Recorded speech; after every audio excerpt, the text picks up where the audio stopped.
nakalipas na 7 buwan, kabilang po ang kanyang grupo na nagsusumikap para po mapanatili ang kaayusan at katahimikan sa iba't ibang panig ng ating bansa kahit may krisis tayo na pinagdadaanan. Kaya alamin po natin ang mga hakbang na patuloy nilang isinasagawa sang-ayon na rin sa mga patakaran na ipinapatupad ng ating pamahalaan para mapaigting ang peace and order lalo na sa natitirang 3 buwan ng taong 2020. Mapalad po tayo na makakapanayam natin live dyan sa ating PTV studio ang Commander ng Joint Task Force COVID Shield, si Police Lieutenant General Guillermo Eleazar. Magandang umaga po sa inyo, General Eleazar.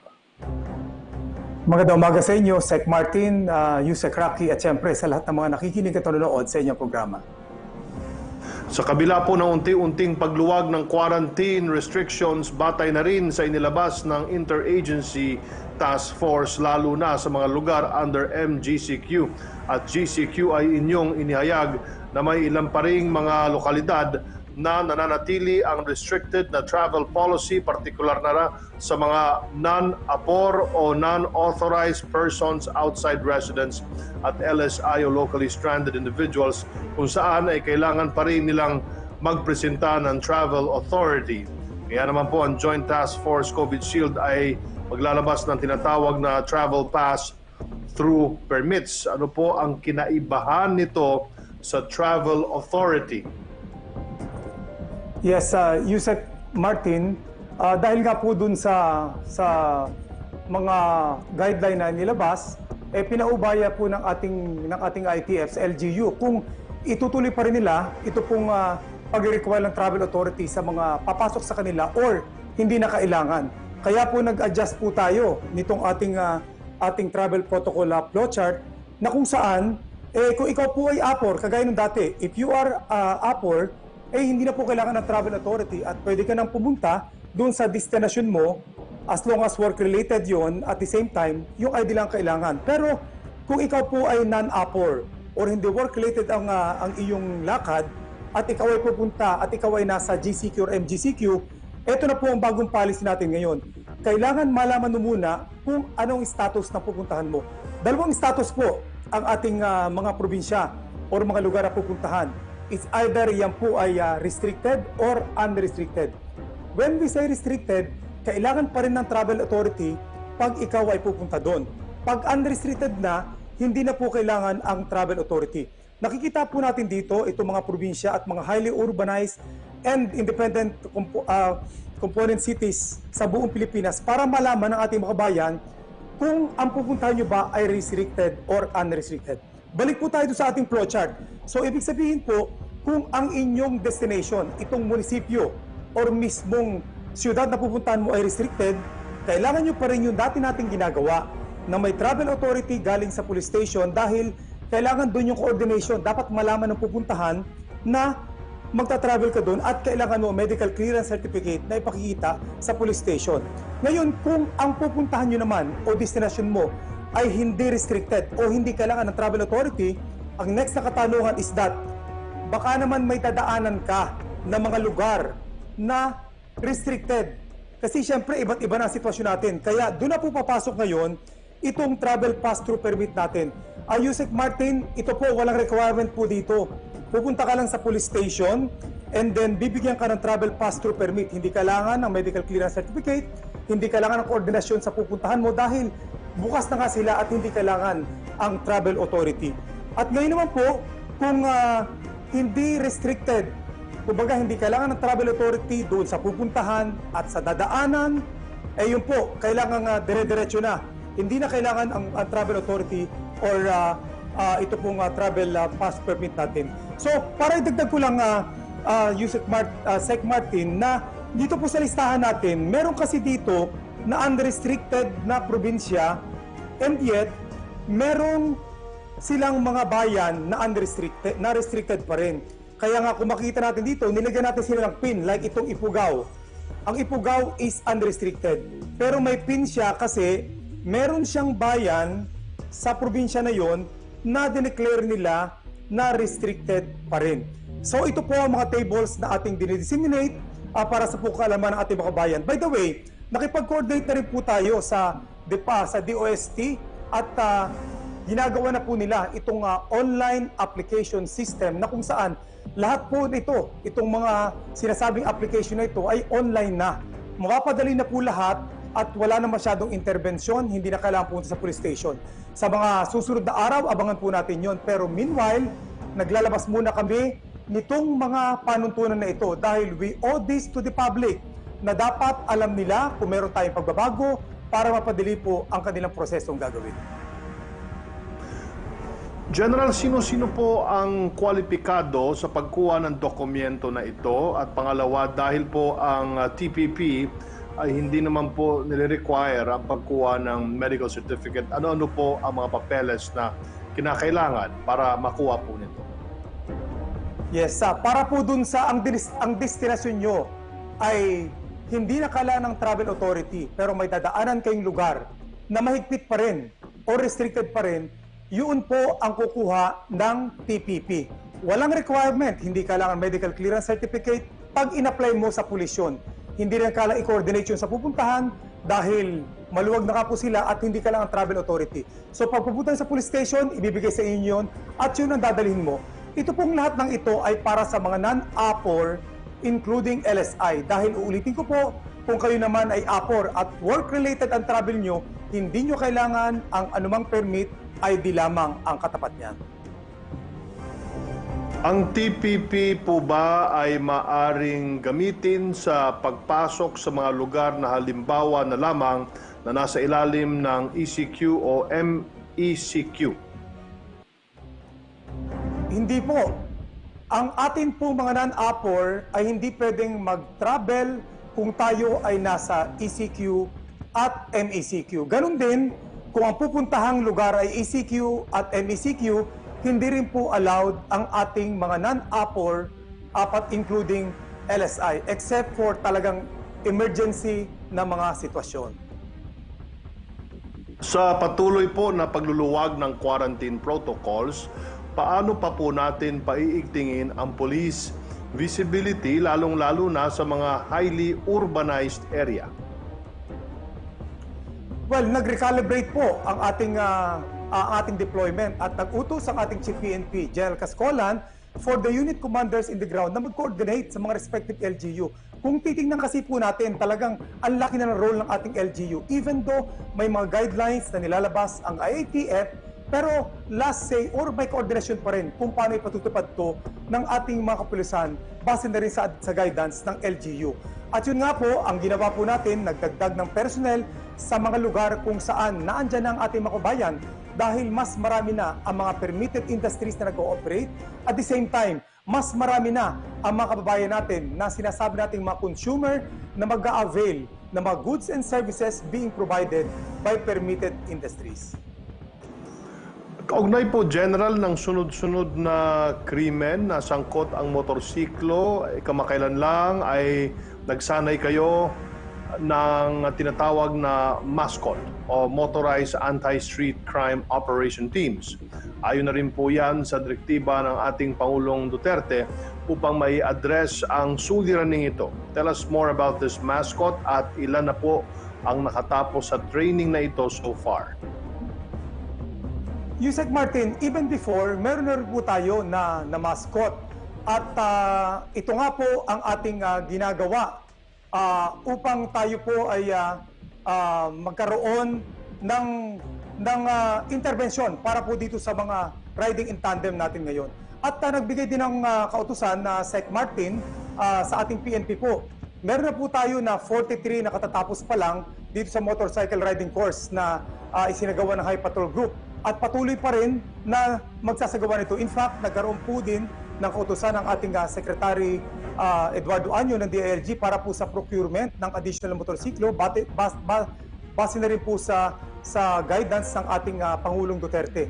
Itutuloy-tuloy po natin yan upang po matugunan itong ating challenge ito. Pero gusto ko pong pagdating na during this quarantine for the past 7 months, contrary do sa sinasabi po na tumaas ang bilang nitong mga motorcycle riding suspect na perpetrating itong mga krimen na ito, bumaba po ng 57% actually itong krimen na ito for the past 7 months compared dun sa last 220 days before this quarantine. Kaya lang po na-highlight ito nitong mga huling mga linggo dahil noong mga unang buwan, wala pong mga ganitong krimen dahil naka-quarantine din sila.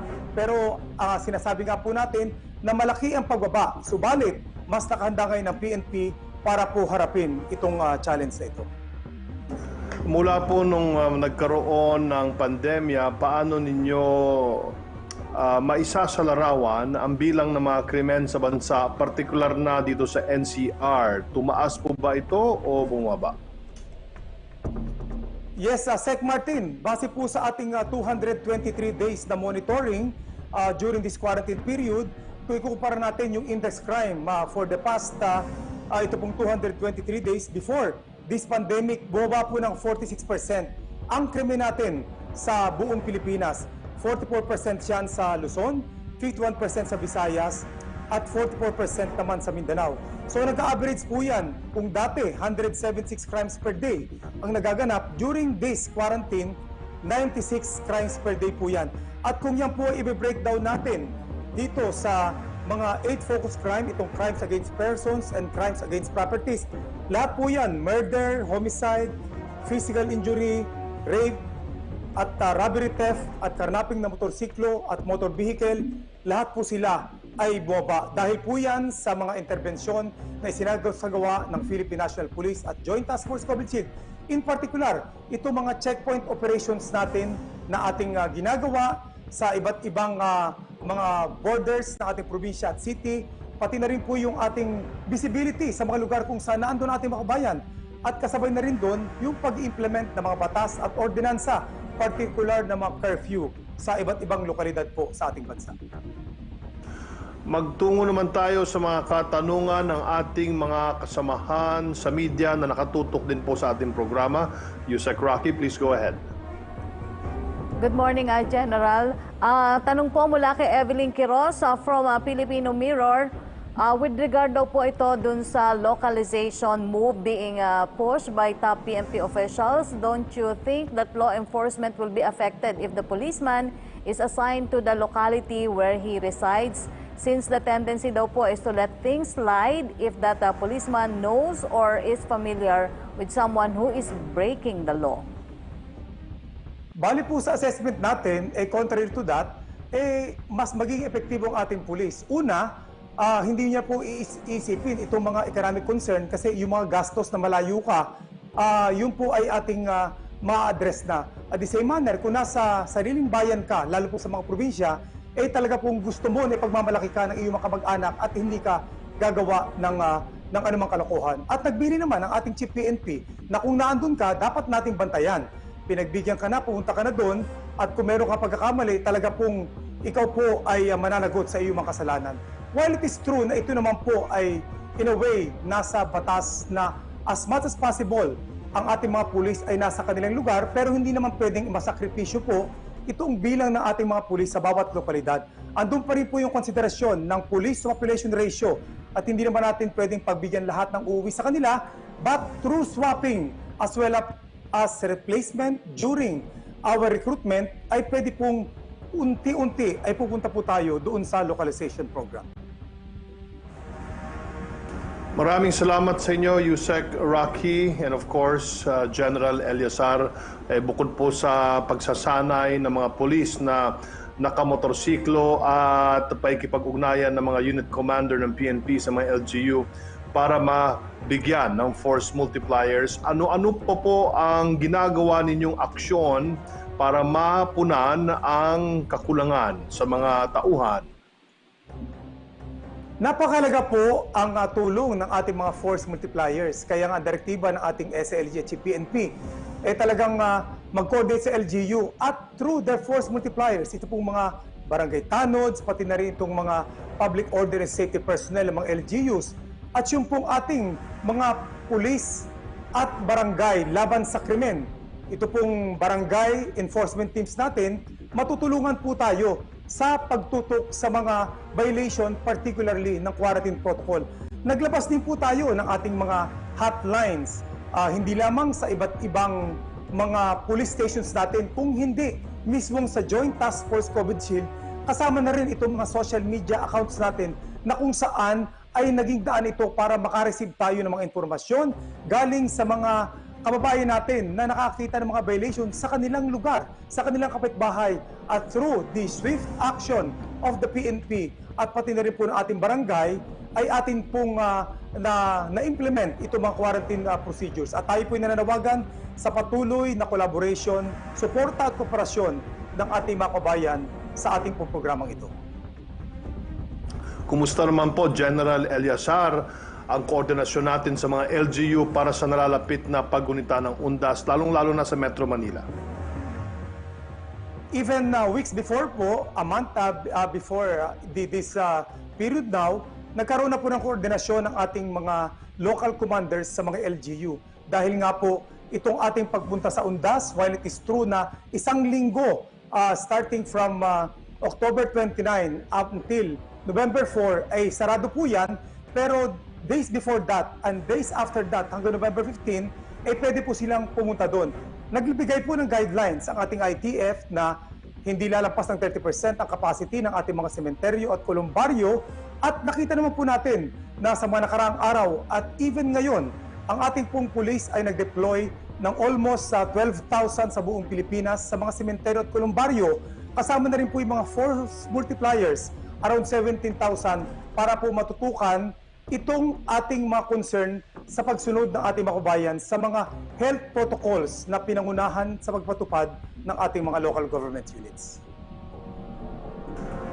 Dahil ka-anunsyo lang po ng ating Pangulo ng quarantine classifications na ipapatupad sa darating na Nobyembre, ano po ang mensahe at mga paalala natin sa ating mga kababayan at sa inyong kasamahan sa Joint Task Force COVID Shield? Secretary Martin and Yusek Rocky, sa mga nakaraang mahigit na 7 buwan, talaga pang nag-iiba-iba ang ating quarantine na classification at nakaka-adjust at nag-adapt po ang Joint Task Force COVID Shield, particular ang PNP. Ang ating pong panawagan ngayon, dahil halos lahat man po ay nasa GCQ tayo at nasa MGCQ, at nagkaroon nga ng bagong panuntunan na pwede na po mag-travel ang ating mga kababayan sa mga lugar na ito. Pero tandaan po natin, subject po yan doon sa regulation ng mga LGU. At dalawang klase po ngayon ang sinasabi ka natin, may mga LGU tayo na nagre-require pa rin ng travel authority kung kayo po ay pupunta doon. So alamin po natin ang inyong destinasyon, particular yung munisipyo at syudad na inyong pupuntahan. Alamin kung ano sitwasyon doon at alamin din yung mga dadaanan. Uulitin ko po, kung hindi kailangan ng travel authority sa inyong destinasyon at dadaanan, okay lang po yun. Hindi kailangan ng travel authority or ito tinatawag nating travel passport permit. Subalit, kung inyong pupuntahan ay hindi kailangan ng travel authority pero may dadaanan na mahigpit, kailangan nyo po yung ating TTP. So ito pong lahat ng ito ay kailangang ating alam para po hindi tayo magkaroon ng problema sa ating pag-uwi at paglalakbay kung sakali man po na kayo ay lalabas ng inyong mga bayan or probinsya. Mula sa public briefing, #LagingHandaPH, lubos po kami nagpapasalamat sa patuloy na pagpapaunlak Police Lieutenant General Guillermo Eliazar, ang puno ng Joint Task Force COVID Shield. Mabuhay po kayo, sir.